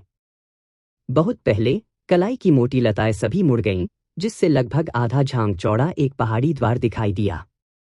वर्षा ने सबसे पहले पहाड़ के द्वार से कदम रखा, जबकि अन्य लोग जिज्ञासु भावों के साथ पीछा कर रहे थे। यह शेनले घाटी है। शेनले कबीले में हम सभी का उपनाम शी है। हर कोई बहुत दयालु है, लेकिन कुछ लोग लंबे समय से बाहरी लोगों के संपर्क से बाहर हैं और कुछ हद तक सनकी स्वभाव के हैं। शेनले घाटी से गुजरते हुए काव्या यून मदद नहीं कर सकी, लेकिन अंदर से आश्चर्यचकित हो गई।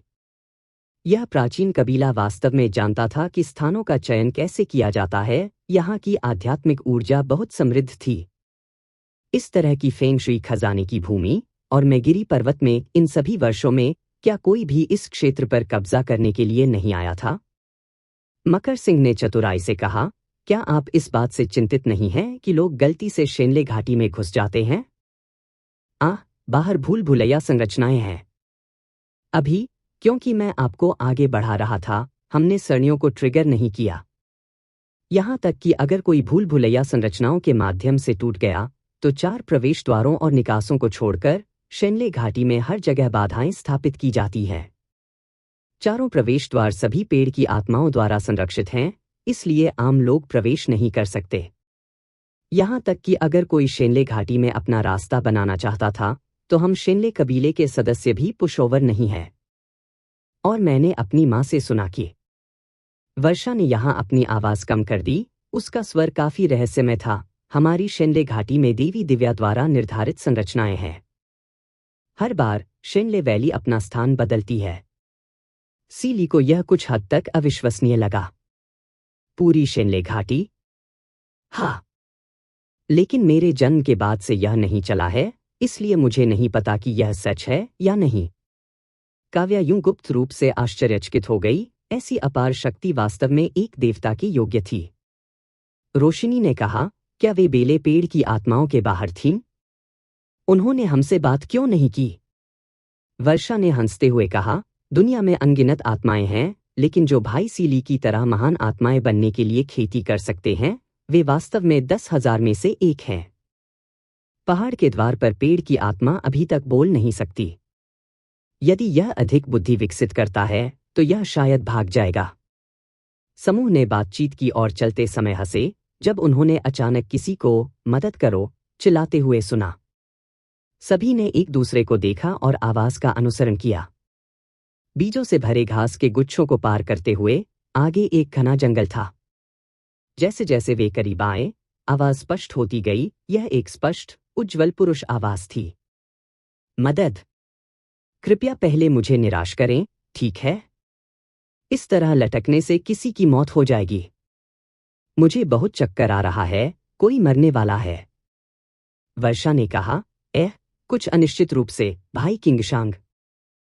मदद के लिए पुकारने वाले व्यक्ति की सुनने की क्षमता बहुत अच्छी थी और वह अभी भी इतनी दूर से वर्षा की फुसफुसाहट सुन सकता था। इस बार वह मदद के लिए चिल्लाया नहीं, बल्कि जोर से पुकारा, बहन मुयू, क्या वह तुम हो? आओ मुझे जल्दी से बचाओ। वर्षा खुशी खुशी आवाज के स्रोत की ओर दौड़ी। भाई किंगशांग, आप वापस आ गए हैं। काव्या यून और अन्य लोगों ने नजरों का आदान प्रदान किया और पीछा करने के लिए जल्दबाजी की। थोड़ी देर जंगल से गुजरने के बाद उन्होंने उस व्यक्ति को देखा। एक लंबा, पतला आदमी अपने टखनों से बंधा हुआ था और एक बड़े जिनकगो पेड़ से उल्टा लटका हुआ था, बेचैनी से उसके शरीर को घुमा रहा था। शायद इसलिए कि यह पहाड़ी घाटी बाहर की तुलना में अधिक गर्म थी, भले ही अब गहरी सर्दी थी, पेड़ के सुनहरे पत्ते अभी तक पूरी तरह से नहीं गिरे थे। उस आदमी की कलाई भी मजबूती से बंधी हुई थी, जो उसके सिर के नीचे लटकी हुई थी। उसका चेहरा उसके सिर पर बहने वाले खून से लाल हो गया था और उसकी आंखें लगभग 1 इंच चौड़ी रेशम की पट्टी से ढकी हुई थीं। काले रेशम को सोने के धागे में 2 फीनिक्स पूंछ के साथ सममित रूप से कढ़ाई की गई थी, जिसमें सरल लेकिन बहने वाली रेखाएं थीं। यह रेशम का बैंड उसके सिर के पीछे बंधा हुआ था और उसकी उल्टी स्थिति के कारण रिबन नीचे लटके हुए थे, उसके संघर्षों से झूल रहे थे। वर्षा ने उत्साह से कहा, भाई किंगशांग, यह वास्तव में आप हैं। तुम कब लौटे? भाई किंगशांग नामक व्यक्ति ने कहा, बहन मुयू, अब इस बारे में बात करने का समय नहीं है। कृपया पहले मुझे निराश करें। हाँ, वर्षा ने अपनी तलवार निकालते हुए कहा। इस भाई किंगशांग ने अचानक ऊपर से कहा, रतनपाल, लंबे समय से नहीं देखा। काव्या यूं ने बाएं और दाएं देखा, क्या यहाँ कोई और था? श्री रतनपाल? कुछ देर इधर उधर देखने के बाद उसे किसी और की नजर नहीं आई। रोशनी ने वर्षा से पूछा, बहन मुयू, रतनपाल कौन है? यह मेरी तलवार है। थोड़ा अजीब, फिर भी थोड़ा प्यारा भी। वर्षा ने अचानक अपनी कलाई को झटका दिया और रतनपाल तलवार उड़ गई, शी किंगशांग के टखनों के ऊपर रस्सी की ओर फिसल गई। रस्सी सामान्य लग रही थी, लेकिन यह बेहद लचीली निकली। तलवार के ब्लेड से टकराने पर वह थोड़ा सा ही झुकता था, फिर रतनपाल को वापस उछाल देता था। वर्षा ने रतनपाल को पकड़ लिया और कुछ कठिनाई से कहा, भाई किंगशांग, हमें क्या करना चाहिए? मैं इसे काट नहीं सकता। यह रस्सी अंकल वुशे द्वारा बनाई गई ईविल बाइंडिंग कॉर्ड होनी चाहिए। शी किंगशांग, मेरी अच्छी बहन, तुम बहुत चतुर हो। क्या ये पेड़ की शाखाएं लोगों को काटती हैं? आपको रस्सी क्यों काटनी चाहिए? ओह ठीक है।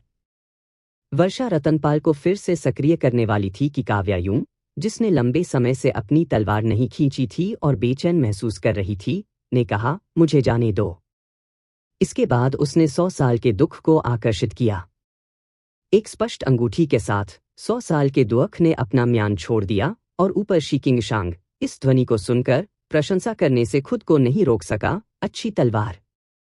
तलवार की रोशनी का एक चांदी का इंद्रधनुष उस शाखा की ओर उड़ गया जिससे शिकिंगशांग लटका हुआ था, लेकिन इससे पहले कि ब्लेड शाखा तक पहुंचता, उसे एक पतली काली वस्तु द्वारा बीच में अवरुद्ध कर दिया गया था। एक क्लैंग के साथ धातु के टकराने की आवाज के साथ ब्लेड से चिंगारी निकलती है और फिर 100 साल का दुख काव्यायूं की ओर पीछे हट जाता है। काव्यायूं की अभिव्यक्ति कठोर हो गई। बारीकी से देखने पर जिस चीज ने 100 साल के दुख को अवरुद्ध किया था, वह एक लोहे की बांसुरी थी। इतनी तेज लोहे की बांसुरी। तलवार के ब्लेड को अवरुद्ध करने के बाद लोहे की बांसुरी पेड़ की चोटी की ओर उड़ गई। काव्यायूं ने बांसुरी के प्रक्षेपवक्र का अनुसरण किया और ऊपर देखा, पेड़ की छाया के पीछे एक आकृति दिखाई दी। बांसुरी की आवाज अचानक बजने लगी। बांसुरी की तेज आवाज हवा में घुस गई, जो खून से रोती कोयल की तरह विलाप कर रही थी। काव्यायूं को लगा कि बांसुरी की आवाज चांदी की सुई की तरह है, जो उसके कान के पर्दे से टकरा रही है, जिससे तेज दर्द की लहरें पैदा हो रही हैं। उसने लौटते हुए 100 साल के दुख को पकड़ लिया। उसके पैर कांप रहे थे क्योंकि उसने खुद को जमीन से लॉन्च किया था। अपनी तलवार पकड़े हुए वह पेड़ की छाया के पीछे वाले व्यक्ति की ओर बढ़ रही थी। उस व्यक्ति ने लोहे की बांसुरी को दूर रख दिया और इसी तरह अपनी तलवार निकाल ली, जबकि ठंडे स्वर में कहा, बाहरी। यह एक महिला की आवाज थी, काफी गंभीर और गरिमापूर्ण। काव्यायूं रोक्सू स्वॉर्ड मैनुअल का अध्ययन कर रही थी जो शीतल ने उसे पिछले दिनों दिया था, और उसके हाथ लंबे समय से कार्रवाई के लिए खुजली कर रहे थे। इस समय उसकी तलवार का इरादा अचानक बारिश की तरह था जो लंबे समय से चल रही थी, पेड़ की छाया के पीछे महिला की ओर छींटे मार रही थी। महिला ने जल्दी से अपनी तलवार को क्षैतिज रूप से पैरी करने के लिए उठाया। दोनों ने इस तरह कई चालों का आदान प्रदान किया, जिसमें तलवार क्यूई हवा में बह रही थी और शाखाएं और पत्तियां बेतहाशा उड़ रही थीं। महिला की तलवार की तकनीक काफी अनुभवी थी और एक पल के लिए काव्यायूं उसकी गहराई को समझ नहीं सकी। बेतहाशा उड़ने वाली शाखाओं और पत्तियों के माध्यम से काव्यायूं ने अपनी आंखें देखी। वर्षा की तरह ही मंद, काली आंखों की एक जोड़ी। इस समय वर्षा नीचे से धीरे से बोली, माँ। काव्यायूं चौंक गई और जल्दी से अपनी तलवार वापस ले ली, वापस जमीन पर गिर गई। उस व्यक्ति ने भी अपनी तलवार म्यान की और शान से उतरा। उसका फिगर बेहद खूबसूरत था, लेकिन दुर्भाग्य से, क्योंकि उसने 2 काले बालों के रिबन के साथ एक हल्के भूरे रंग का बागा पहना था, हवा से गिरते समय वह एक विशाल पतंगे की तरह लहरा रही थी। उसके दृढ़ रहने के बाद सभी ने उसकी ओर देखा। उनके सामने एक लंबी, आश्चर्यजनक रूप से सुंदर महिला थी जिसकी वास्तविक उम्र उसके चेहरे से निर्धारित नहीं की जा सकती थी।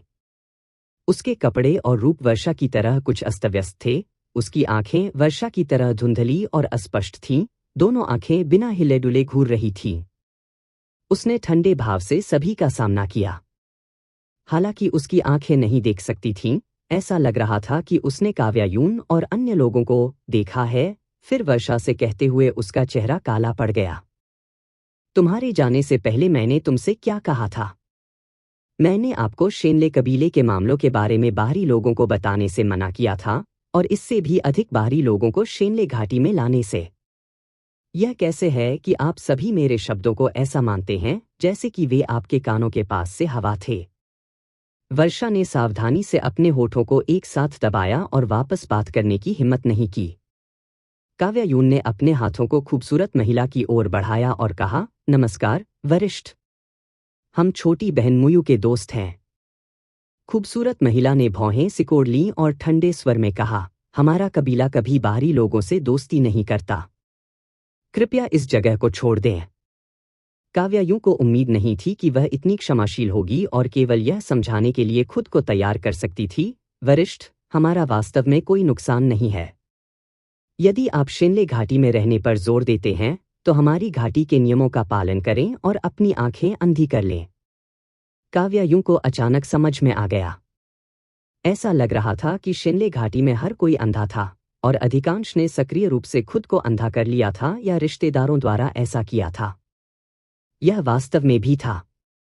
हर कोई एक पल के लिए कुछ उलझन में था। आर्य सुमेधा रोशनी को कुछ फुसफुसाना चाहती थी ताकि यह चर्चा की जा सके कि शेनले कबीला कितना निर्दयी था, लेकिन वह उनके सामने कठोर महिला को नाराज करने से डरता था, इसलिए वह केवल अपने होठों को कसकर एक साथ दबा सकता था और चर्चा करने की इच्छा को दबा सकता था।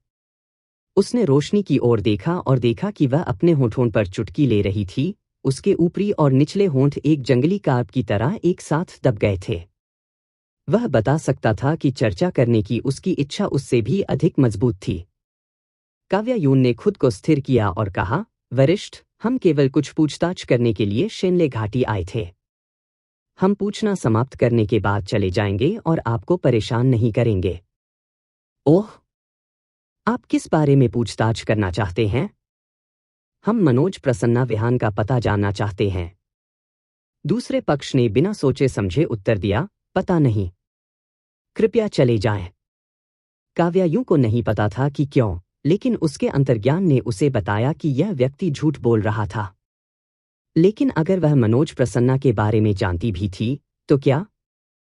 वह उनके प्रति इतनी शत्रुता रखती थी कि अगर वह जानती भी तो भी वह उन्हें नहीं बताएगी। TSK परेशानी। क्या उसे सत्य के मंत्र का उपयोग करना चाहिए? इस बात को अलग रखते हुए कि इस व्यक्ति की खेती मकर सिंह की तुलना में अधिक थी या नीची, वह आखिरकार मुयू की मां थी। मुयू के दोस्तों के रूप में वे बहुत अच्छी तरह से बल का उपयोग नहीं कर सकते थे। जैसे ही काव्या यूं इस दुविधा से जूझ रही थी, वर्षा अचानक रोने लगी। वह बहुत चुपचाप रोई, जैसे कि दूसरों को जानने से रोकने के लिए अपनी उदासी को ध्यान से दबा रही हो। फिर भी वह वास्तव में इसे नियंत्रित नहीं कर सकी और थोड़ी रोने की आवाज निकाली। इस तरह का रोना वास्तव में खुले में रोने की तुलना में अधिक दिल दहला देने वाला था। खूबसूरत महिला जो उसकी मां का चेहरा थी, तुरंत बदल गई, लेकिन उसका स्वर अभी भी कठोर था। आपके पास अभी भी रोने की हिम्मत है? वर्षा ने अपनी आस्तीन उठाई और धीरे से अपने आंसू पोंछते हुए धीरे से कहा, मां, वे बुरे लोग नहीं हैं। खूबसूरत महिला ने अपना सिर हिलाया और आह भरी, उसका स्वर कुछ नरम हो गया। जीव, तुम केवल कितने साल के हो? क्या आप अच्छे लोगों को बुरे लोगों से अलग कर सकते हैं? काव्या यूं ने मन ही मन सोचा, तो छोटी बहन मुयू का उपनाम जीव था। कितना प्यारा। वर्षा कुछ क्रोधित हो गई। बेशक मैं अंतर बता सकता हूं। मैं अपनी आंखों से नहीं देख सकता, लेकिन मेरा दिल बहुत साफ है। वे दोस्त हैं जिन्हें मैं आखिरकार बनाने में कामयाब रहा, और उनमें से हर एक बहुत अच्छा है। मैंने मूल रूप से सोचा था कि मां उन्हें पसंद करेंगी और हर कोई कुछ दिनों के लिए शेनले घाटी में रह सकता है, लेकिन मुझे उम्मीद नहीं थी कि मां उन्हें भगा देगी। वो मां, मैं बहुत दुखी हूं। जितना अधिक वह बोलती थी, वह उतनी ही दुखी होती जाती थी, अपने चेहरे को ढक रही थी क्योंकि वह दर्द से रोती थी। खूबसूरत महिला ने भौहें सिकोड़ लीं और बेबसी से कहा, रोना बंद करो। मां, क्या आप जानती हैं कि सिस्टर काव्या यून वह व्यक्ति हैं जिनकी मैं सबसे अधिक प्रशंसा करता हूं? उसने पहले रतनपुरी शहर में गोल्डन मैन हाउंड को मारा, फिर मोहाचार्य से लड़ाई की। वह एक महान नायक है जो बाहरी दुनिया में प्रसिद्ध है। मैं वास्तव में उनके साथ भाग लेने के लिए सहन नहीं कर सकता। वो